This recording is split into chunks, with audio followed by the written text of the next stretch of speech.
All right, so this is part two of my expansion debut here. Um, I wanted to give you guys a quick rundown of my top 12 favorite cards that were added in this expansion. They're not all leaders and wonders, although most of them are. So what I've done here is I've just launched a custom game, and I want to show you some of my favorites, the ones I like the most. I'm just starting at number 12, and this is Sun Tzu. Tactic you play from your hand will not become common while Sun Tzu's in play, and you draw two additional military cards at the end of your turn. So that means like if you have spent all your military actions, you draw two. If you spent none of them, you draw four. You can draw up to 5 cards with Sun Tzu. And when Sun Tzu leaves play, your current tactic gets +1, and then all the tactics you played before then, it doesn't say this, but the implication is that then they become shared. And I love the thematic aspect of that he's then only then does he write Art of War, and now we get the advantage of his knowledge. But until then, he gets his own private tactics, which is something that the original version had, and this kind of like brings back a little bit of the original feel, but not in a way that's like too overpowered, I don't think. And the card draw on this guy is just nuts. Like, it's so cool to see a ton of events, a ton of stuff that you don't have to worry about. He's not going to be able to hold on to a lot of those cards, but at least he sees them, and he sees what's happened. You can see a lot of aggressions, for example. Maybe you don't have to worry about rage because you saw both of them. So that's number 12. Number 11 is over here, Colosseum. Now, if I'm looking for a military wonder, which, in the beginning of the game, you're not thinking, yeah, I'm going to go military. But that being said, this is a great military wonder. It's really everything you need, like I said in the previous game. A happiness, a military action. That could have just been that, and I would have loved this wonder. But you also get this science discount that's based on the level of the tech and the culture when you do research those things, which I totally forgot about last game. Just so many things that it's such a great, like, it's so well rounded, like, for example, hanging gardens with 2 happiness, that's a little bit too much happiness in age 1, whereas this with only 1, it's perfect. And I'll mention also Stonehenge here, not that it's in the top 12, but also just gives you 1 happiness, which is all you really need that early. So there's that, number 11. Now number 10, Call to Arms. The weakest civilization must immediately spend 2 civil actions to draw 2 military cards. Second weakest must spend 1. So this is another, I'm going to consider this one of the top 3 strongest strength-based events. You just lose 2 civic actions. Sorry. You do get some cards to compensate, but that is brutal. Border conflict and uncertain borders, I think, are the other 2 big ones that also are really bad to suffer. And, Reign of Terror is somewhere up there as well, and Barbarians. But those, I think, are situationally bad. They can be really bad. They can snowball, but for sure, losing 2 civic actions, it just adds another little bit of spice to the event deck. Number 9 is also in that same deck, and that is Kidnap. Take a civil card from your rival's hand, obeying all card-taking limitations. This has never been allowed before. You can never go into an opponent's hand and take their cards. If you play that card this turn, score 3 culture. I've played with this game quite a bit. I've very, very rarely seen this actually happen, but it's so cool when it does. Like, it's such a cool effect that it really breaks the game in a way that it doesn't feel like it's too overpowered, but it does feel like you broke something. It does feel like you kind of broke the laws, and I like that about an expansion, when an expansion is introducing new ways to bend the game a little bit. Then we have my number 8 favorite, which is one of the age 1 leaders, Saladin. Immediately after your action phase, you can either get 2 strength or you can get another civic action for next turn. Really cool. Love the flexibility. You saw that also in the game that I just played, that flexibility of being able to decide, do I need strength now, or can I just use the civic action? Some have compared him to Hammurabi. Yeah, he is, a better Hammurabi in a way, except for that 2 strength that you can do, which Hammurabi can't do. Obviously, if you just use him for the CA, then he's obviously just a little bit better than Hammurabi. But it's that flexibility. It's that flexibility that really puts him over the top for me. We saw Machu Picchu. That's not in my top 12. I do like it a lot. It's been a wonder that I've been using a lot.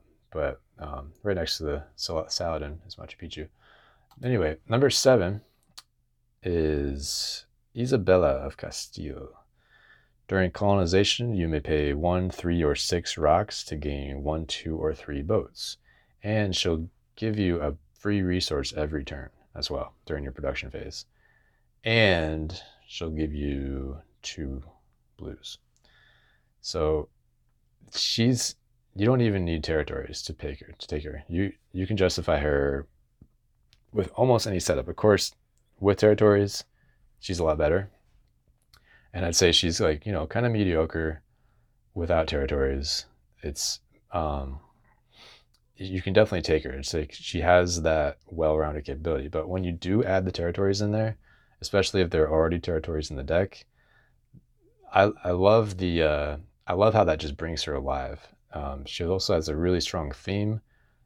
She was somebody in history who had control over a lot of resources, and definitely could contribute a lot of that towards exploration and colonization. So really cool to see her in the game. Number 6, Haeji Castle. Again, another throwback to the first game, the original edition, when you could sacrifice units for extra strength. You could sacrifice, I believe it was all your units for extra strength. This one is limited to just one unit at a time. It's not going to work for every build. It's not going to be something you always get, but if you're going for a build that's not going to be super strong, maybe you're getting into some like journalists, for example, maybe you're trying to do something else with your military, with your people, then this is going to be great on defense. Really, really nice, really strong defense. So let's say you got a swordsman and you want to sacrifice him. You just got an extra 5 strength towards towards the aggression or towards the war. And it also provides 2 strength by itself. So really you could, you just picked up 7 strength against anything that might be thrown at you. You do have to pair this with some food income, because if you're sacrificing units, you're definitely going to have to replace those, or else the wonder just kind of becomes a little less useful. It becomes a Colossus with two culture if you don't use it right. But I love that it adds that defensive capability and opens up other possibilities for your game. Number 5 is this guy, James Watt. Your farms and mines have their reduced costs, so you get a discount of 2 rocks or 2 science on coal, 4 rocks and 4 science on oil. And that also applies to selective breeding and mechanized ag, although I think those are a bit less significant. Certainly they're significant. But I think the big deal here is, holy cow, you can jump into coal with no issues. How many times have you guys been off by like 1 science? You just need 1 more science to get coal going, or 1 more resource. This guy will get you there. He'll get you there, and then he'll keep you upgrading that coal every turn until it's fully upgraded. Because why not? You just spend 4 rocks, and now you get 2 of them back next turn, and then 2 the turn after. And then, of course, the oil jump is also significant as well. I've seen games where people go heavy oil because of James Watt, which is really exciting, because that's not something that you saw a lot in the previous version before the expansion. And then he gets culture. equal to the production. Now, interestingly enough, that is affected by Transcontinental Railroad. So that'll double the oil, and that could be up to 10 culture with with Transcon. I've seen it happen, but it's not a big deal. I mean, not a huge factor, of course, but it can be pretty sweet. Now, number 4 is the Louvre. Am I saying that right? Probably not. But this museum, it's unique in that when you're done building it, and you saw me build this last game, you keep the blues on it. And you know what you didn't see me do last game is remember to actually spend the blues on anything. Of course, the guy resigned, so I didn't really get a chance to see it shine. But yeah, at the end of the game, you can just spend those rocks, and yeah, you'll miss out on 3 culture for that last turn. But you have that flexibility throughout. As soon as you build, from the time you build it until the end of the game, you have the flexibility if you need to. If you need to jump into Air Force, or if you need to build a movies, you could spend a blue and get 2 rocks on it, and that could make the difference between, maybe movies is a bad example, but you might build it. You might use that for strength or for a computer's upgrade, something like that. And of course, at the end of the game, you might use it for a wonder. So I love the flexibility of this. It's really, really fun to think about it. Number 3, Marleen. She's in age 3. So let's go to age 3. Marleen, each of your best theaters produces an extra culture and an extra happy face. That's not my favorite part. That's cool, but that's like mini Bach. One of your infantry, cavalry, or artillery units counts twice for purposes of tactics. That's where she really shines. And it can be a little confusing trying to think about, okay, how good is that? There's situations where that's not that good at all, because maybe you are already at 2 full armies and she's not going to do anything because you need like 3 more people to get all but one of the next armies. But where she really gets broken is when you have like one of those, and I say broken as okay, it's a bit of a hyperbole, but when you have, for example, mobile artillery, which needs a cannon and a cavalry, you just need 1 cannon. So she's really good for really. It's going to be basically it's you can kind of think of it as in that situation 5 strength or 0 strength, right? 50-50. But then when you look at a situation where you're one unit off from the next what's it called, modern army, then you could see her as 13 strength. So her strength kind of depends on the situation you're in. So anyway, really like this leader a lot. Number 2 is Red Cross. This is the first wonder that we've seen with food cost. This is a new concept altogether, because not only does it cost food, but other people can build it for you. If they spend food, they get 6 culture, and you get to lose a blue token to the wonder until it's built, that is.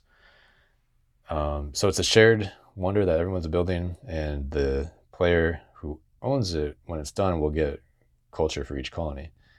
I've seen this in quite a few games now where it just becomes like almost mandatory. If you have the food, you kind of need to build a stage of this. So it's a really interesting way to use a lot of excess food. So it's also justification for mechanized ag, or maybe selective breeding if you weren't into that so much before. And it's a great way to spend extra food. And that brings us to number 1, my number 1 favorite card in the expansion. This guy right here, Ian Fleming. I had to look this up. I didn't really know who he was, but he's the guy who wrote the James Bond novels. You've probably heard of James Bond. Your best library and theater each produce culture equal to their levels. So that already is pretty good. That can be up to 6 culture. Probably that's not going to happen in a lot of games, but realistically, he could definitely get at least half of that. So he's at least, Churchill at that point, as far as culture goes. And then you get to look at someone's hand at their military cards. Every turn, you can look at somebody's hand. Now, in 2-player, you can't. You have to skip a turn every other turn. You can look at your opponent's hand.